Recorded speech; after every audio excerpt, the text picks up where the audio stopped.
ನಮಸ್ಕಾರ ಫ್ರೆಂಡ್ಸ್. ಈ ಒಂದು ವಿಡಿಯೋದಲ್ಲಿ ನಾವು ಹಿಂದಿನ ಎಲ್ಲಾ ವಿಡಿಯೋಗಳಕ್ಕಿಂತಲೂ ಒಂದು ವಿಭಿನ್ನವಾದ ಒಂದು ಟಾಪಿಕ್ ಬಗ್ಗೆ ಓದೋಣ. That is classification of audit ಅಂತ ಹೇಳಿದ್ರೆ, ಆಡಿಟಿಂಗ್ ನಲ್ಲಿ ಎಷ್ಟು ತರವಾದ ಒಂದು ಆಡಿಟಿಂಗ್ ಇದಾವೆ ಅಂತೇಳಿ. ಇದರಲ್ಲಿ ಹಲವಾರು ಆಡಿಟಿಂಗ್ ಟೈಪ್ಸ್ ಇದಾವೆ. ಇಲ್ಲಿ ನಾನು ಇಂಪಾರ್ಟೆಂಟ್ ಯಾವ್ದು ಇದೆಯೋ, ಮೇನ್ ನಮಗೆ ಯಾವ್ದು ಅರ್ಥ ಮಾಡ್ಕೊಳ್ಳೋದು ಯಾವ್ದು ಅವಶ್ಯಕತೆ ಇದೆಯೋ ಅದನ್ನ ಇಲ್ಲಿ ಕವರ್ ಮಾಡಿದೀನಿ. ಮೊಟ್ಟ ಮೊದಲನೇದಾಗಿ ಬಂದ್ಬಿಟ್ಟು ಸ್ಟ್ಯಾಚ್ಯುಟರಿ ಆಡಿಟ್. ಇದನ್ನ ಇನ್ನೊಂದು ಹೆಸರಲ್ಲಿ ಫೈನಾನ್ಷಿಯಲ್ ಆಡಿಟ್ ಅಂತಾನು ಕರಿತೀವಿ. ಇದೇನಂತ ಹೇಳಿದ್ರೆ, ಸ್ಟ್ಯಾಚ್ಯುಟರಿ ಅಂದ್ರೆ ಏನು? ಕಂಪಲ್ಸರಿ ಮ್ಯಾಂಡೇಟರಿ ಆಡಿಟ್ ಅಂದ್ರೆ ವರ್ಷದ ಕೊನೆಯಲ್ಲಿ ನಾವೇನು ಬ್ಯಾಲೆನ್ಸ್ ಶೀಟ್ ನೋಡ್ತೀವೋ, profit and loss account, cash flow statement, ಏನ್ ಆನ್ಯುವಲ್ ರಿಪೋರ್ಟ್ಸ್ ಅಲ್ಲಿ ಬರುತ್ತೆ ಕಂಪನಿಲಿ, ಅದು ಬಂದ್ಬಿಟ್ಟು ಸ್ಟ್ಯಾಚ್ಯುಟರಿ ಆಡಿಟ್ ಆದ್ಮೇಲೆ ಬರೋ ಒಂದು ಫೈನಲ್ ಔಟ್ಪುಟ್. ಅದು ಏನ್ ಬ್ಯಾಲೆನ್ಸ್ ಶೀಟ್ ಇರುತ್ತೋ ಅದು ಸ್ಟ್ಯಾಚ್ಯುಟರಿ ಆಡಿಟ್ ಆದ್ಮೇಲೆ ಮಾಡೋದು. ಅದಕ್ಕೆ ಇದನ್ನ ನಾವು ಫೈನಾನ್ಷಿಯಲ್ ಆಡಿಟ್ ಅಂತ ಕರಿತೀವಿ.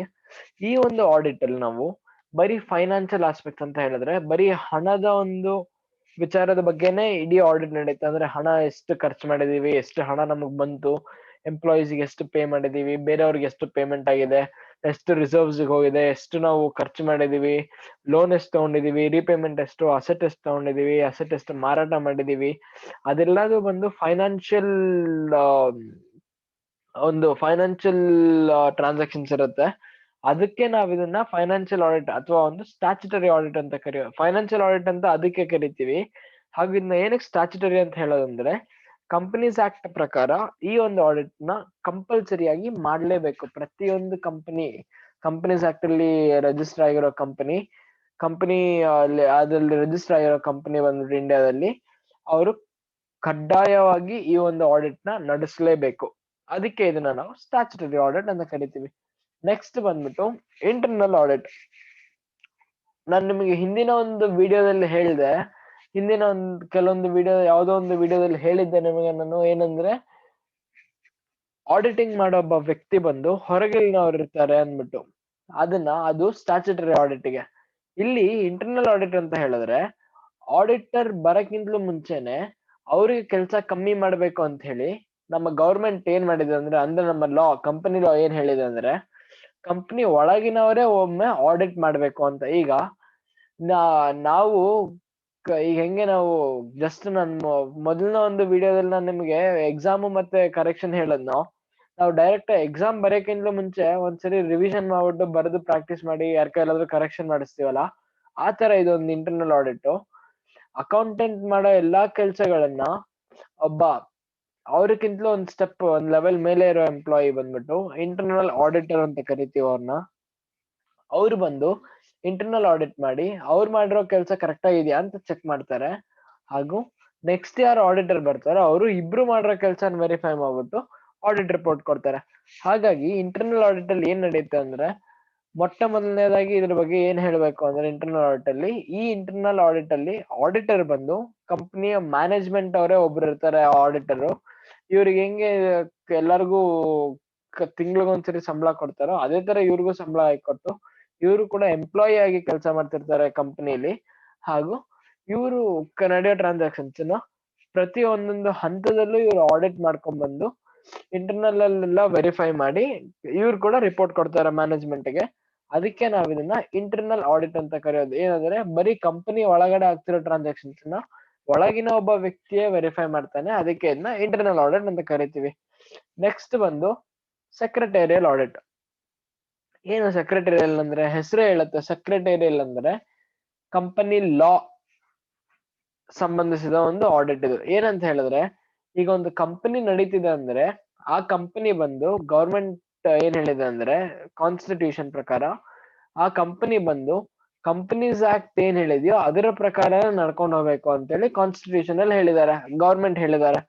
ಹಾಗಾಗಿ ಈ ಒಂದು ಸೆಕ್ರೆಟರಿಯಲ್ ಆಡಿಟ್ ಅಲ್ಲಿ ಏನ್ ಮಾಡ್ತಾರೆ ಅಂದ್ರೆ, ಕಂಪನಿಯ ಎಲ್ಲಾ ಟ್ರಾನ್ಸಾಕ್ಷನ್ಸ್ ನ, ಫೈನಾನ್ಷಿಯಲ್ ಮಾತ್ರ ಅಲ್ಲ, ಎಲ್ಲಾದು ಲೇಬರ್ಸ್ ನ ಹೆಂಗ್ ನೋಡ್ಕೊಂತ ಇದಾರೆ, ಕಂಪನಿ ಕ್ಲೀನ್ ಆಗಿದ್ಯಾ, ಅಥವಾ ಒಂದು ಏನು ಕಂಪನಿ ಯಾವ ವಾತಾವರಣದಲ್ಲಿ ಆಪರೇಟ್ ಮಾಡ್ತಿದ್ದಾರೆ, ಕಂಪನಿಯ ಟ್ಯಾಕ್ಸೇಷನ್ ಪೇಮೆಂಟ್ಸ್, ಅದು ಎಲ್ಲದನ್ನು ಲೆಕ್ಕ ಹಾಕಿ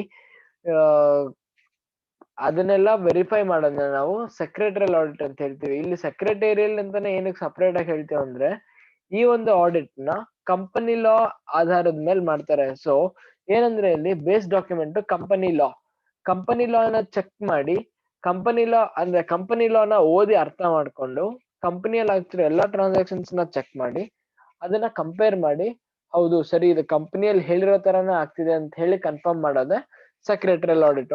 ಈ ಸೆಕ್ರೆಟರಿಯಲ್ ಆಡಿಟ್ ಅನ್ನ ಒಬ್ಬ ಕಂಪನಿ ಸೆಕ್ರೆಟರಿ ಯಾರು ಇರ್ತಾರೋ, ನಾನು ನಿಮಗೆ ಸೆಕ್ರೆಟರಿಯಲ್ ಪ್ರಾಕ್ಟೀಸ್ ಅಲ್ಲಿ ಹೇಳಿದ್ದೆ ನಿಮಗೆ, ಕಂಪನಿ ಸೆಕ್ರೆಟರಿ ಒಬ್ಬ ಇರ್ತಾರೆ, ಅವರು ಬಂದು ಈ ಆಡಿಟ್ ನ ನಡೆಸಿಕೊಡ್ತಾರೆ, ಸೆಕ್ರೆಟರಿಯಲ್ ಆಡಿಟ್ ಅನ್ನ. Next cost audit. ಏನಂದ್ರೆ ಇಲ್ಲಿ ನಾವು ಈಗಾಗಲೇ ನಿಮಗೆ ಒಂದು ತಿಳುವಳಿಕೆಯಲ್ಲಿ ಬಂದಿರಬೇಕು ಅನ್ಸುತ್ತೆ. ಏನಂದ್ರೆ ಕಾಸ್ಟ್ ಅಕೌಂಟಿಂಗ್ ಬೇರೆ, ಫೈನಾನ್ಷಿಯಲ್ ಅಕೌಂಟಿಂಗ್ ಬೇರೆ. ಇಲ್ಲಿ ಫೈನಾನ್ಷಿಯಲ್ ಅಕೌಂಟಿಂಗ್ ಅಂತ ಏನ್ ಹೇಳಿದ್ರೆ ಇಲ್ಲಿ ಫಸ್ಟ್ ಏನು ಜರ್ನಲ್ ಎಂಟ್ರಿಯಿಂದ ಶುರು ಮಾಡಿ ನಾವು ಬ್ಯಾಲೆನ್ಸ್ ಶೀಟ್ ಅಲ್ಲಿ ಮುಗಿಸ್ತೀವಿ, ಅದು ಬಂದು ಫೈನಾನ್ಷಿಯಲ್ ಅಕೌಂಟಿಂಗ್. ಕಾಸ್ಟ್ ಅಕೌಂಟಿಂಗ್ ಬಂದ್ಬಿಟ್ಟು ಕಂಪನಿ ಒಳಗಿನವರೇ ಪ್ರಿಪೇರ್ ಮಾಡ್ತಾರೆ ಕಾಸ್ಟ್ ಅಕೌಂಟ್ ನ. ಅಂದ್ರೆ ಈ ಮ್ಯಾನುಫ್ಯಾಕ್ಚರಿಂಗ್ ಕನ್ಸರ್ನ್ಸ್ ಇರ್ಬೋದು, ಒಂದು ಬೇರೆ ಯಾರಾದ್ರೂ ಇರ್ಬೋದು, ಅವ್ರು ಬಂದು ಕಾಸ್ಟ್ ನೆಲ್ಲ ಮಾಡಿ ಕಾಸ್ಟ್ ಶೀಟ್ ಎಲ್ಲ ರೆಡಿ ಮಾಡ್ಕೊಂತಾರೆ. ಅಂದ್ರೆ ಅವರು ಒಂದು ಯೂನಿಟ್, ಈಗ ಒಂದು ನನ್ನ ಕಂಪ್ನಿಲಿ ನಾನು ಮೊಬೈಲ್ ಫೋನ್ ರೆಡಿ ಮಾಡ್ತಾ ಏನಂದ್ರೆ, ಒಂದು ಮೊಬೈಲ್ ಫೋನ್ ನಾನು 40,000 ರೂಪಾಯಿಗೆ ಮಾರ್ತೀನಿ ಅಂತ ಹೇಳಿದ್ರೆ, ಆ ಒಂದು ಮಾರೋ ಒಂದು ಮೊತ್ತನ ನಾನು ಇಟ್ಕೊಂಡು ನಾನು ಕಾಸ್ಟ್ ಎಷ್ಟಾಗುತ್ತೆ ನನಗೆ ಅಂತ ಕಂಪೇರ್ ಮಾಡಕ್ಕೆ ಅಂದ್ಬಿಟ್ಟು ಕಾಸ್ಟ್ ಅಕೌಂಟಿಂಗ್ ಅಂತ ಕಾಸ್ಟ್ ಶೀಟು ಕಾಸ್ಟ್ ಇದೆಲ್ಲ ಮಾಡ್ಕೊಂತೀವಿ ನಾವು. ಇದರ ಒಂದು ಆಡಿಟ್ ನಡೆಯುತ್ತೆ. ಅಂದ್ರೆ ಕಾಸ್ಟ್ ನಮಗೆ ಏನು ಲಾಭ ತೋರಿಸ್ತಿದೀವೋ, ಇದರಲ್ಲಿ ಫೈನಾನ್ಷಿಯಲ್ ಅಕೌಂಟ್ಸ್ ಅಲ್ಲಿ ಏನ್ ಲಾಭ ತೋರಿಸ್ತಿದ್ವೋ ಕಾಸ್ಟ್ ಅಕೌಂಟಿಂಗ್ ಪ್ರಕಾರನು ಇದೆಯೋ ಇಲ್ವೋ ಅಂತ ಚೆಕ್ ಮಾಡೋದಕ್ಕೆ ಅಂದ್ಬಿಟ್ಟು ಕಾಸ್ಟ್ ಆಡಿಟ್ ನಡೆಯುತ್ತೆ.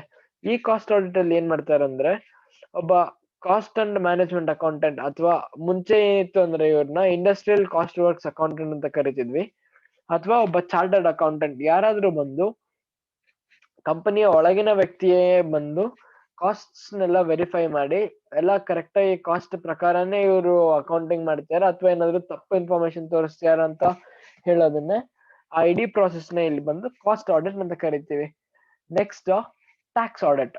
ಏನಂದ್ರೆ ಈಗ ನೀವು ಇನ್ಕಮ್ ಟ್ಯಾಕ್ಸ್ ಓದ್ತಾ ಇದೀರಲ್ಲ, ಇದ್ರಲ್ಲಿ ನಿಮ್ಗೆ ಹೋಗ್ತಾ ಹೋಗ್ತಾ ಗೊತ್ತಾಗುತ್ತೆ ಕೆಲವೊಂದು ನಾವೇನ್ ಪ್ರಾಫಿಟ್ ಅಂಡ್ ಲಾಸ್ ಅಕೌಂಟ್ ಅಲ್ಲಿ ಕೆಲವೊಂದು ಲಾಸ್ ಅಂತ ಹೇಳ್ತೀವೋ ಅದನ್ನ ಇವ್ರು ಇನ್ಕಮ್ ಟ್ಯಾಕ್ಸ್ ಅವ್ರ ಪ್ರಕಾರ ಲಾಸ್ ಅಂತ ಹೇಳಲ್ಲ ಅವರು. ಆದ್ರೆ ಅದಕ್ಕೆ ಲಾಸ್ ಅಂತ ಕರೆಯಲ್ಲ. ಅದಕ್ಕೆ ಏನಾಗ್ತಂದ್ರೆ ನಮ್ಮ ಪ್ರಾಫಿಟ್ ಜಾಸ್ತಿ ಆಗುತ್ತೆ ಎಕ್ಸ್ಪೆನ್ಸ್ ಕಮ್ಮಿ ಆಗಿ, ಹಾಗೂ ನಾವು ಟ್ಯಾಕ್ಸ್ ಕೊಡೋದ್ರ ಟ್ಯಾಕ್ಸ್ ಅಮೌಂಟ್ ಏನ್ ಕೊಡ್ಬೇಕು ಗವರ್ಮೆಂಟ್ಗೆ ಅದು ಜಾಸ್ತಿ ಆಗುತ್ತೆ. ಅದಕ್ಕೆ ಈ ಟ್ಯಾಕ್ಸ್ ಆಡಿಟ್ ಅಲ್ಲಿ ಏನ್ ಮಾಡ್ತಾರೆ ಅಂದ್ರೆ, ಚಾರ್ಟರ್ಡ್ ಅಕೌಂಟೆಂಟ್ಸ್ ಬಂದ್ಬಿಟ್ಟು ಫೈನಾನ್ಷಿಯಲ್ ಅಕೌಂಟಿಂಗ್ ಎಲ್ಲ ಮುಗಿದ್ಮೇಲೆ ಆ ಅಕೌಂಟ್ಸ್ ನ ಆಧಾರದಲ್ಲಿ ಇಟ್ಕೊಂಡು ಟ್ಯಾಕ್ಸಸ್ ಏನೇನ್ ಕಟ್ಟಿದ್ದಾರೆ ಕಂಪ್ನಿ ಇದುವರೆಗೂ, GST ಆಗಿರ್ಬೋದು, ಡೈರೆಕ್ಟ್ ಟ್ಯಾಕ್ಸ್ ಆಗಿರ್ಬೋದು, ಯಾವುದೇ ಒಂಥರ ಒಂದು ಟ್ಯಾಕ್ಸಸ್ ಕಂಪನಿಯಿಂದ ಕಟ್ಟಿರೋದಾದ್ರೂ ಆಗ್ಲಿ, ಅದನ್ನ ಬಂದು ವೆರಿಫೈ ಮಾಡ್ತಾರೆ ಕಂಪ್ನಿಯಲ್ಲಿ. ಹಾಗೂ ನೆಕ್ಸ್ಟ್ ಮುಂಬರುವ ಒಂದು ಫೈನಾನ್ಷಿಯಲ್ ಇಯರ್ ಎಂಡಿಂಗ್ ಅಲ್ಲಿ ಪ್ರತಿ ವರ್ಷ ಟ್ಯಾಕ್ಸ್ ಕಟ್ಟಬೇಕಲ್ಲ ಕಂಪನಿ, ಅದರ ಒಂದು ಮೊತ್ತವನ್ನ ಕ್ಯಾಲ್ಕುಲೇಟ್ ಮಾಡೋದು ಇಡೀ ಟ್ಯಾಕ್ಸ್ ಆಡಿಟ್ ನ ಒಂದು ಇಂಪಾರ್ಟೆಂಟ್ ಆಬ್ಜೆಕ್ಟಿವ್, ಅಥವಾ ಒಂದು ಪ್ರಮುಖ ಒಂದು ಉದ್ದೇಶ ಆಗಿರುತ್ತೆ ಅವ್ರಿಗೆ ಟ್ಯಾಕ್ಸ್ ಆಡಿಟ್ ಅಲ್ಲಿ. ಅದಕ್ಕೆ ಈ ಆಡಿಟ್ ಅಲ್ಲಿ, ಇಡೀ ಆಡಿಟ್ ಅಲ್ಲಿ ಬರೀ ಟ್ಯಾಕ್ಸೇಷನ್ ಬಗ್ಗೆ ಮಾತ್ರ ನೋಡ್ತಾರೆ ಹೊರತು ಬೇರೆ ಅವರು ಪ್ರಾಫಿಟ್ ಅಂಡ್ ಲಾಸ್ ಅಕೌಂಟ್ ಮಾಡೋದಿರ್ಲಿ ಅಥವಾ ಬೇರೆ ಏನೇ ಮಾಡೋದ್ರಲ್ಲಿ ಅವರು ಆಸಕ್ತಿ ಇರಲ್ಲ.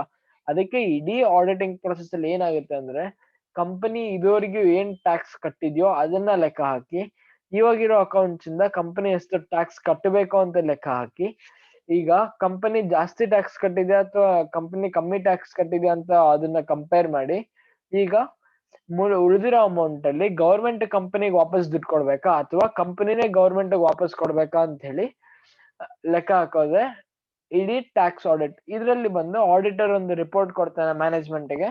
ಆ ರಿಪೋರ್ಟ್ ಅಲ್ಲಿ ಕೊನೆಯದಾಗಿ ಏನ್ ಹೇಳಿರ್ತಾರೆ ಅಂದ್ರೆ, ಇದೆ ಟ್ಯಾಕ್ಸ್ ಗವರ್ಮೆಂಟ್ ನಾವು ಟ್ಯಾಕ್ಸ್ ಕಟ್ಬೇಕಾ ಅಥವಾ ನಾವು ಆಲ್ರೆಡಿ ಜಾಸ್ತಿ ಟ್ಯಾಕ್ಸ್ ಕಟ್ಟಿದೀವಿ, ಟ್ಯಾಕ್ಸ್ ಡಿಡಕ್ಷನ್ ಅಟ್ ಸೋರ್ಸ್ ಅಥವಾ TDS ಕಡೆಯಿಂದ ಗವರ್ಮೆಂಟೇ ನಮಗೆ ಇವಾಗ ದುಡ್ಡು ಕೊಡ್ಬೇಕಾ ಅಂತ ಹೇಳೋ ಒಂದು ಪ್ರಾಸೆಸ್ ಟ್ಯಾಕ್ಸ್ ಆಡಿಟ್. ನೆಕ್ಸ್ಟ್ ಬಂದ್ಬಿಟ್ಟು ಮ್ಯಾನೇಜ್ಮೆಂಟ್ ಆಡಿಟ್. ಇಲ್ಲಿ ಮ್ಯಾನೇಜ್ಮೆಂಟ್ ಆಡಿಟ್ ಅಂದ್ರೆ ಏನು ಅಂದ್ರೆ, ಈಗ ಏನು ಮ್ಯಾನೇಜ್ಮೆಂಟ್ ಅಂದ್ರೆ ನಾವು business studies second PU business studies ಅಲ್ಲಿ ಓದಿದ್ವಿ ನಾವು ಮ್ಯಾನೇಜ್ಮೆಂಟ್ ಅಲ್ಲಿ. ಏನು ಈಗ ಮ್ಯಾನೇಜ್ಮೆಂಟ್ ಅಂದ್ರೆ ಏನ್ ಸ್ಟಾರ್ಟ್ ಆಗೋದು ಪ್ರಿನ್ಸಿಪಲ್ಸ್ ಆಫ್ ಮ್ಯಾನೇಜ್ಮೆಂಟ್ ಓದ್ಕೊಂಡು ನಾವು ಮ್ಯಾನೇಜ್ಮೆಂಟ್ ನ ಒಂದು 5 ಭಾಗಗಳನ್ನ ಓದಿದ್ವಿ. ಪ್ಲಾನಿಂಗ್ ಇರ್ಬೋದು, ಆರ್ಗನೈಸಿಂಗ್ ಅಥವಾ ಸ್ಟಾಫಿಂಗು, ಡೈರೆಕ್ಟಿಂಗ್, ಕಂಟ್ರೋಲಿಂಗ್ ಎಲ್ಲ ಓದಿದ್ವಿ ನಾವು. ಇದರಲ್ಲಿ ಈ ಆಡಿಟ್ ಅಲ್ಲಿ ಏನ್ ಮಾಡ್ತಾರೆ ಅಂತ ಹೇಳಿದ್ರೆ, ಈಗ ಮ್ಯಾನೇಜ್ಮೆಂಟ್ ಪ್ರಾಸೆಸ್ ಸ್ಟಾರ್ಟ್ ಆಗೋದಿಲ್ಲಿಂದ ಪ್ಲಾನಿಂಗ್ ಇಂದ ಸ್ಟಾರ್ಟ್ ಆಗಿ ಕಂಟ್ರೋಲಿಂಗ್ ಅಲ್ಲಿ ಮುಗಿಯುತ್ತೆ. ಈ ಆಡಿಟ್ ಅಲ್ಲಿ ಏನ್ ಮಾಡ್ತಾರೆ ಅಂದ್ರೆ, ನಾವು ಪ್ಲಾನಿಂಗ್ ಕರೆಕ್ಟ್ ಮಾಡಿದ್ವಿ, ಪ್ಲಾನಿಂಗ್ ಒಂದು ಪ್ಲಾನ್ ಸೆಟ್ ಮಾಡಿದ್ವಿ ನಾವು, ಆ ಪ್ಲಾನ್ ಪ್ರಕಾರ ನಾವು ಆರ್ಗನೈಸಿಂಗ್ ಮಾಡಿ ಸ್ಟಾಫಿಂಗ್ ಎಲ್ಲ ಕರೆಕ್ಟ್ ಆಗಿ ಡೈರೆಕ್ಷನ್ಸ್ ಎಲ್ಲ ಕರೆಕ್ಟ್ ಆಗಿ ಬಂದು ಕಂಟ್ರೋಲಿಂಗ್ ಕರೆಕ್ಟ್ ಆಗಿ ಆಯ್ತಾ ಅಂತ ನೋಡೋದಕ್ಕೆ ಮ್ಯಾನೇಜ್ಮೆಂಟ್ ಆಡಿಟ್ ಮಾಡ್ತಾರೆ. ಈ ಆಡಿಟ್ ಅಲ್ಲಿ, ಇಡೀ ಆಡಿಟ್ ಅಲ್ಲಿ ಏನಂತ ಹೇಳಿದ್ರೆ, ಎಲ್ಲಿಂದ ಕೆಲಸ ಮ್ಯಾನೇಜ್ಮೆಂಟ್ ಶುರು ಆಯ್ತು, ನಮ್ಗೆ ಏನ್ ಗೋಲ್ ಇತ್ತು ಅಂದ್ರೆ ಪ್ಲಾನಿಂಗ್ ನಮ್ಗೆ ಏನಿತ್ತು ಅದರ ಪ್ರಕಾರ ಎಲ್ಲಾ ಕೆಳಗಡೆನವರು ವರ್ಕ್ ಮಾಡಿದಾರ, ಹಾಗೂ ಅದರ ಒಂದು ಬೆನಿಫಿಟ್ ಆಗೋತರ ಅಂದ್ರೆ ಪ್ಲಾನಿಂಗ್ ಇವಾಗಿದ್ರೆ ಪ್ಲಾನಿಂಗ್ ಪರವಾಗಿ ನಾವು ಕೆಲಸ ಮಾಡ್ಕೊಂಡು ಹೋಗ್ಬೇಕಾಗತ್ತೆ. ಅದನ್ನ ಕಂಪನಿಯವ್ರು ಮಾಡಿದಾರ ಅಂತ ನೋಡೋದನ್ನೇ ಮ್ಯಾನೇಜ್ಮೆಂಟ್ ಆಡಿಟ್. ಇದು ಕೂಡ ಅಷ್ಟೇ ಮ್ಯಾನೇಜ್ಮೆಂಟ್ ಆಡಿಟ್. ಕೆಲವೊಬ್ರು ಒಳಗಿನ ವ್ಯಕ್ತಿಗಳೇ ಬಂದು ಆಡಿಟ್ ಮಾಡ್ಬಿಟ್ಟು ಅವರು ರಿಪೋರ್ಟ್, ಕೊನೆಯದಾಗಿ ಒಂದು ರಿಪೋರ್ಟ್ ರೆಡಿ ಮಾಡ್ಬಿಟ್ಟು ಎಲ್ಲಿ ತಪ್ಪಾಗಿತ್ತು ಎಲ್ಲಿ ಕರೆಕ್ಟ್ ಆಗಿತ್ತು ಅಂತ ಹೈಲೈಟ್ ಮಾಡಿ ಕರೆಕ್ಟ್ ಆಗಿರೋದನ್ನ ನಡ್ಸ್ಕೊಂತ ಹೋಗ್ತಾ, ತಪ್ಪು ಎಲ್ಲಿ ಮಾಡಿದ್ರು ಅದನ್ನ ಎಲಿಮಿನೇಟ್ ಮಾಡಕ್ಕೆ ಅಂತ ಟ್ರೈ ಮಾಡೋದೇ ಮ್ಯಾನೇಜ್ಮೆಂಟ್ ಆಡಿಟ್. ಸೊ ಇದೆಲ್ಲ ಆಡಿಟ್ಸ್ ನ ಮೀರಿ ಇನ್ನೂ ಕೆಲವೊಂದು ಆಡಿಟ್ಸ್ ಇದೆ. ಪಾರ್ಟ್ನರ್ಶಿಪ್ ಆಡಿಟ್ ಇರ್ಬೋದು, ಅಂದ್ರೆ ಪಾರ್ಟ್ನರ್ಶಿಪ್ ಫಾರ್ಮ್ಸ್ ಅಲ್ಲಿರೋ ಆಡಿಟ್, ಅಥವಾ ಒಂದು ಸೋಲ್ ಪ್ರೊಪ್ರೈಟರ್ ಆಡಿಟ್ ಇರ್ಬೋದು, ಅಂದ್ರೆ ಒಬ್ಬ ಸೋಲ್ ಪ್ರೊಪ್ರೈಟರ್ ನಡೆಸ್ತಿರೋ ಬಿಸ್ನೆಸ್ ಅಲ್ಲಿ ಮಾಡ್ತಿರೋ ಆಡಿಟ್. ಈ ತರ ಹಲವಾರು ಗವರ್ಮೆಂಟ್ ನಡೆಸುತ್ತೆ ಆಡಿಟ್, ಅದನ್ನ ಗವರ್ಮೆಂಟ್ ಆಡಿಟ್ ಅಂತ ಕರಿತೀವಿ. ಈ ತರ ಹಲವಾರು ಆಡಿಟ್ಸ್ ಇದಾವೆ. ಆದ್ರೆ ಇದಿಷ್ಟು ಬಂದು ಸ್ವಲ್ಪ ಇಂಪಾರ್ಟೆಂಟ್ ಆಡಿಟ್ ಅಂತ ನಮಗ್ ಅನ್ಸ್ತು, ಅದಕ್ಕೆ ನಾನು ಇಷ್ಟು ಮಾತ್ರ ರೆಕಾರ್ಡ್ ಮಾಡಿದೀನಿ. ಹಾಗೂ ಇದೆಲ್ಲ ಕಂಟಿನ್ಯೂಸ್ ಆಗಿ ನಡೆಯುತ್ತೆ. ಸ್ಟ್ಯಾಚ್ಯುಟರಿ ಆಡಿಟ್ ಒಂದೇ ಕೊನೆಯದಾಗಿ ನಡೆಯುತ್ತೆ ಹೊರತು, ಈ ಇಂಟರ್ನಲ್ ಆಡಿಟ್ ಇರ್ಬೋದು, ಕಾಸ್ಟ್, ಟ್ಯಾಕ್ಸ್, ಮ್ಯಾನೇಜ್ಮೆಂಟ್ ಅವೆಲ್ಲ ನಡೀತಾನೆ ಇರುತ್ತೆ ಕಂಪ್ನಿಲ್ ಅಂತ ಹೇಳಿದ್ರೆ. ಇದಕ್ಕಂತಾನೆ ಒಂದು ಸಪರೇಟ್ ಆಗಿ ಆಡಿಟ್ ಕಮಿಟಿನೇ ಇರುತ್ತೆ ಕಂಪನಿಲಿ.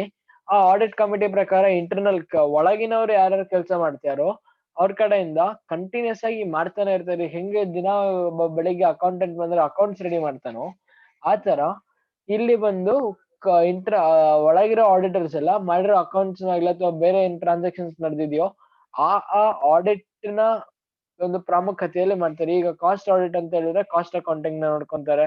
ಮ್ಯಾನೇಜ್ಮೆಂಟ್ ಆಡಿಟ್ ಅಂದ್ರೆ ಮ್ಯಾನೇಜ್ಮೆಂಟ್ ಮಾಡ್ತಿರೋ ಕೆಲಸನ ನೋಡ್ಕೊಂಡು ಟ್ರ್ಯಾಕ್ ಇಟ್ಕೊಂಡಿದ್ದಾರೆ. ಆ ತರ ಇದೆಲ್ಲ ಸತತವಾಗಿ ಅವ್ರವ್ರ ಕಂಟ್ರೋಲ್ ಅಲ್ಲಿರೋ ಅವ್ರ ಆಡಿಟ್ಸ್ ನ ಅವ್ರು ನಡೆಸ್ತಾನೆ ಹೋಗ್ತಾ ಇರ್ತಾರೆ. ಅದಕ್ಕೆ ಇದನ್ನ ನಾವು ವರ್ಷದ ಕೊನೆವರೆಗೂ ಉಳಿಸ್ಕೊಳಲ್ಲ. ಇದೆಲ್ಲ ಆಡಿಟ್ ಆದ್ಮೇಲೆ ಬರೋದು ಸ್ಟ್ಯಾಚ್ಯುಟರಿ ಆಡಿಟ್. ಇವರೆಲ್ಲ ಕರೆಕ್ಟ್ ಮಾಡಿದಾರ ಅಂದ್ಬಿಟ್ಟು ಸ್ಟ್ಯಾಚ್ಯುಟರಿ ಆಡಿಟ್ ಅಲ್ಲಿ ಏನಾಗುತ್ತೆ ಅಂತ ಹೇಳಿದ್ರೆ, ಇವರೆಲ್ಲರೂ ಅವ್ರವ್ರ ರಿಪೋರ್ಟ್ಸ್ ನ ಅವ್ರವ್ರ ಇದನ್ನ ಇವರು ಆಡಿಟರ್ ಕೈಯಲ್ಲಿ ಕೊಟ್ಟು ಅವ್ರು ಅದನ್ನೆಲ್ಲ ವೆರಿಫೈ ಮಾಡಿ ಕಂಪನಿ ಟ್ರಾನ್ಸಾಕ್ಷನ್ ನ ವೆರಿಫೈ ಮಾಡ್ತಾರೆ. ಅದಕ್ಕೆ ಅದನ್ನ ಸ್ಟ್ಯಾಚ್ಯುಟರಿ ಲಾಸ್ಟ್ ಅಲ್ಲಿ ಬರುತ್ತೆ ಅದು ಯಾವತ್ತು. ಆದ್ರೆ ಇವೆಲ್ಲವೂ ಆಡಿಟ್ಸ್ ಬಂದ್ಬಿಟ್ಟು ಕಂಟಿನ್ಯೂಸ್ ಆಗಿ ನಡೀತಾನೆ ಇರುತ್ತೆ ಕಂಪನಿಲಿ. ಯಾಕಂದ್ರೆ ಇದನ್ನ ನಾನು ನಿಮ್ಗೆ ಲಿಮಿಟೇಷನ್ ಆಫ್ ಆಡಿಟಿಂಗ್ ಅಲ್ಲಿ ಹೇಳಿದ್ದೆ, ಏನು ಇನ್ಸಫಿಶಿಯಂಟ್ ಟೈಮ್ ಇರುತ್ತೆ ಆಡಿಟರ್ಗೆ ಅಂದ್ಬಿಟ್ಟು. ಅದಕ್ಕೆ ಆ ಒಂದು ಟೈಮ್ ಇನ್ಸಫಿಷಿಯನ್ಸಿನ ಫಿಲ್ ಮಾಡೋದಕ್ಕೆ ಅಂತಾನೆ ಇವರೆಲ್ಲ ಮಾಡಿದಾಗ ಸ್ಟ್ಯಾಚ್ಯುಟರಿ ಆಡಿಟರ್ ಯಾರು ಬರ್ತಾರೆ ಹೊರಗಿನವರು, ಅವ್ರಿಗೆ ಈಸಿ ಆಗುತ್ತೆ. ಯಾಕಂದ್ರೆ ಇವ್ರು ಆಲ್ರೆಡಿ ಒಂದ್ ಸ್ಟೆಪ್ ಕೆಲಸ ಮಾಡಿದ್ದಾರೆ. ಅವ್ರು ಅದನ್ನ ವೆರಿಫೈ ಮಾಡ್ಬಿಟ್ಟು ಅಲ್ಲೇನಾದ್ರು ತಪ್ಪಿತ್ತು ಅಂದ್ರೆ ಕಂಡು ಹಿಡಿತಾರೆ.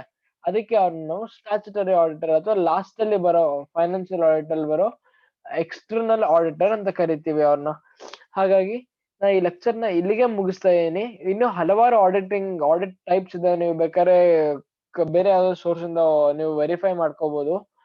ಬಟ್ ಇದು ಬಂದು ನಿಮ್ಗೆ ಇಂಪಾರ್ಟೆಂಟ್ ಆಡಿಟ್ಸ್. ಇವೆಲ್ಲ ಯಾವುದೇ ತರ ಒಂದು ಸಣ್ಣ ಪುಟ್ಟ ಕಂಪನಿ ಅಥವಾ ದೊಡ್ಡ ಕಂಪನಿ ಇದ್ರು ಇವೆಲ್ಲ ಕಂಪಲ್ಸರಿ ಆಗಿ ನಡೀತಾನೆ ಇರುತ್ತೆ ಕಂಪನಿಯಲ್ಲಿ. ಆದ್ರೆ ಬೇರೆ ಆಡಿಟ್ ಎಲ್ಲ ಅವ್ರ ಇಚ್ಛೆ ಪ್ರಕಾರ ಬೇಕಂದ್ರೆ ಮಾಡ್ಕೊಬಹುದು, ಬೇಡ ಅಂದ್ರೆ ಬಿಡ್ಬೋದು ಅನ್ನೋ ತರ ಇರುತ್ತೆ. ಆದ್ರೆ ಇವೆಲ್ಲವೂ ಅವ್ರು ಮಾಡ್ತಾನೆ ಇರ್ತಾರೆ ಕಂಪನಿಲಿ. ಒಂದು ಕಂಪನಿ ಶೇರ್ ಹೋಲ್ಡರ್ಸ್ ಇಂಟ್ರೆಸ್ಟ್ ಉಳ್ಸಕ್ಕೆ ಅಥವಾ ಏನೊಂದು ಟ್ರೂ ಅಂಡ್ ಫೇರ್ ವ್ಯೂ ಇರೋದಕ್ಕೆ ಇದನ್ನೆಲ್ಲ ಮಾಡ್ಲೇಬೇಕಾಗತ್ತೆ. ಅದಕ್ಕೆ ನಾನು ಇಷ್ಟು ಮಾತ್ರ ಕವರ್ ಮಾಡಿದೀನಿ ನಾನು. ಬೇರೆ ಇರೋದು ಬೇಕಾದ್ರೆ ನಿಮಗೆ ಇನ್ನೊಂದು ಯಾವ್ದೋ ಲೆಕ್ಚರ್ ಅಲ್ಲಿ ಸರೋಗಿಲ್ಲ ಅಂದ್ರೆ ನಿಮಗೆ ಇನ್ನೊಂದು ಲೆಕ್ಚರ್ ರೆಕಾರ್ಡ್ ಬೇಕಾದ್ರೆ ಮಾಡ್ಬೋದು. ಆದ್ರೆ ಇದಿಷ್ಟು ಬಂದು ಇಂಪಾರ್ಟೆಂಟ್ ಕ್ಲಾಸಿಫಿಕೇಶನ್ಸ್ ಇನ್ ಆಡಿಟಿಂಗ್ ಅಂತ ಕರಿಬಹುದು. ಸೊ ನಾನು ಇದು ಆಕ್ಚುಲಿ ಸ್ವಲ್ಪ ದೊಡ್ಡ ಲೆಕ್ಚರ್ ಆಯ್ತು. ನೀವು ಈ ಇದನ್ನ ನೀವು ಖಂಡಿತವಾಗಿ ನಿಮ್ಗೆ ಡೌಟ್ ಬಂದೇ ಬರುತ್ತೆ. ಇದರಲ್ಲಿ 1-2 ಸಲ ನೀವು ವಾಪಸ್ ನೋಡಿ. ಅದಕ್ಕೂ ಮೇಲೆ ಏನಾದ್ರು ಡೌಟ್ ಇತ್ತು ಅಂದ್ರೆ ಆಸ್ ಯೂಶುವಲ್ ದಯವಿಟ್ಟು ಕಮೆಂಟ್ ಬಾಕ್ಸ್ ಅಲ್ಲಿ ಮೆನ್ಷನ್ ಮಾಡಿ, ನಾವು ನಿಮ್ಗೆ ಆನ್ಸರ್ ಮಾಡೇ ಮಾಡ್ತೀವಿ ಅಂತ ಹೇಳ್ತಾ ಈ ವಿಡಿಯೋ ನಾನು ಇಲ್ಲಿಗೆ ಮುಗಿಸ್ತಾ ಇದೀನಿ. Thank you. Have a great day ahead.